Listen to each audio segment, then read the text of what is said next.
and to be corrupt and abuse the system. They're very likely to be that. But they have not assimilated. And they are going to push and demand our culture to change. And you're going to find a lot of Australians will finally say, enough is enough. And I'm just not talking about your Caucasians. I'm talking about your Indigenous. They want to keep their culture. When I was a child, we had Indigenous elders in the 80s coming to our school and tell us the stories of the Dreamtime.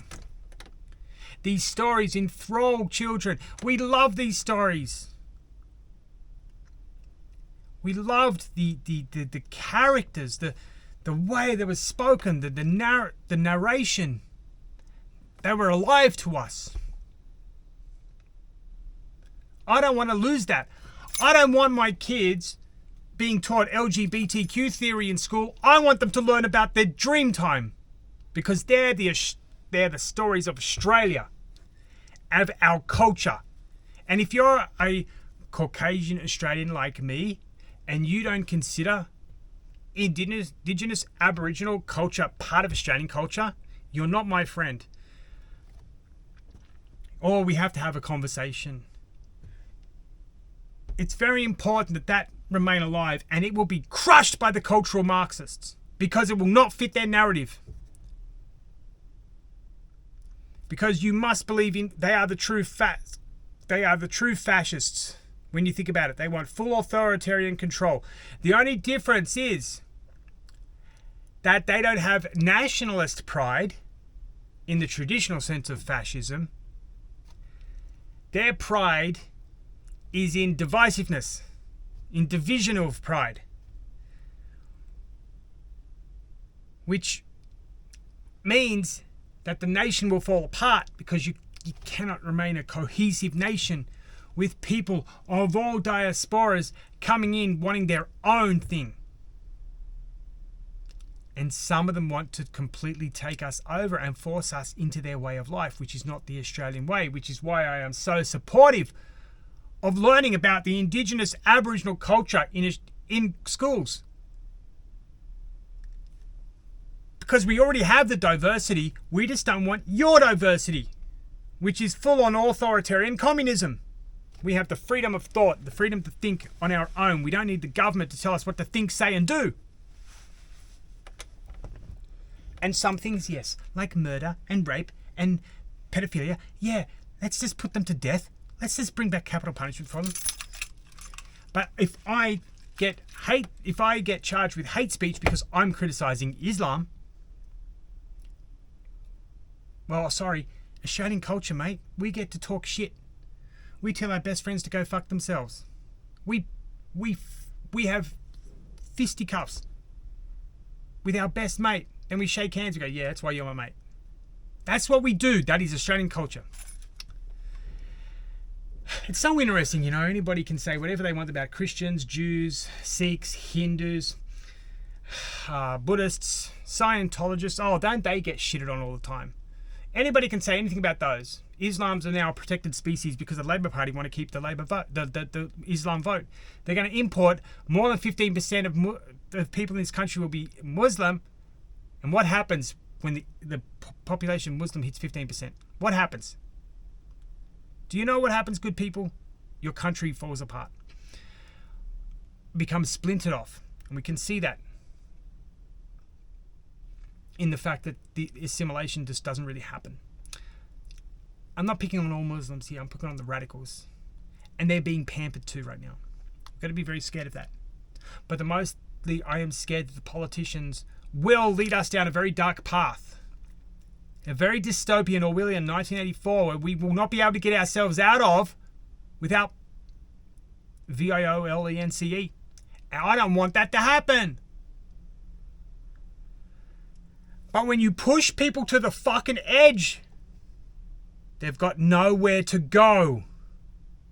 But political violence. I don't want it to happen. There's only one way out in Australia right now. And I don't give a shit what anybody says.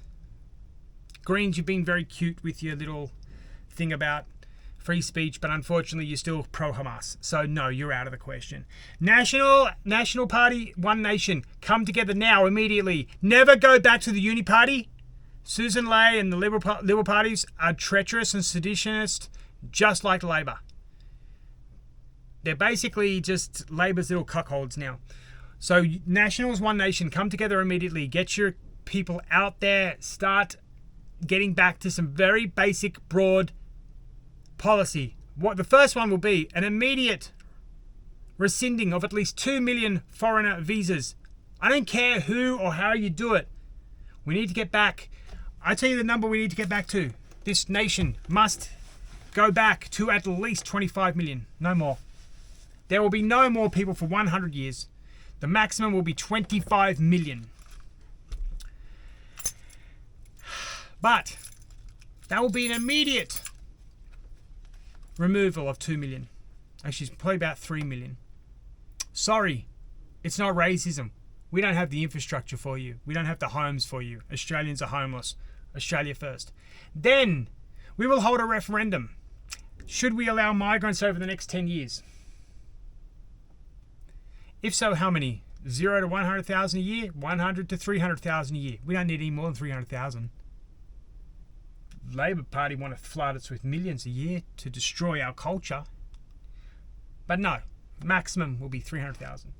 I can guarantee you that I would guarantee that it would be 3/4 would say no immigrants, no more.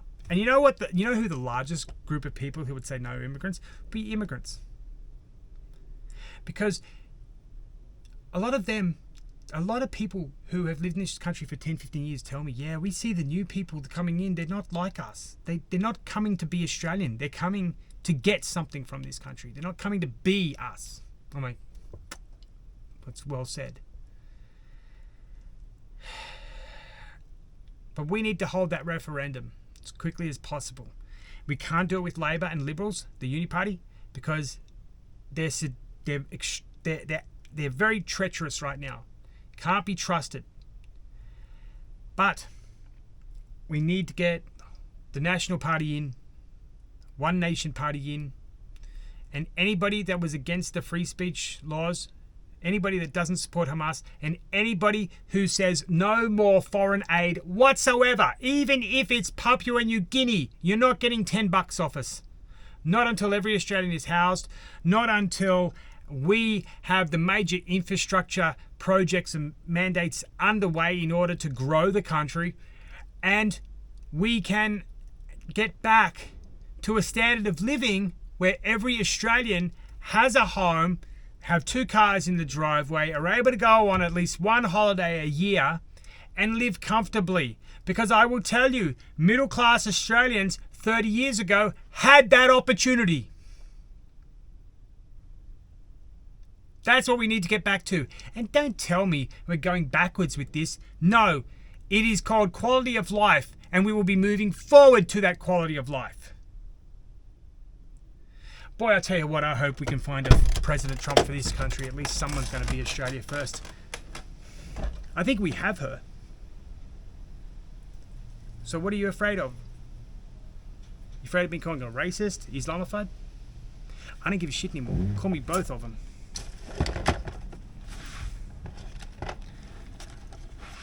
Let's get Australia back to what it was. The lucky country. Instead of the Labor Party dystopian nightmare.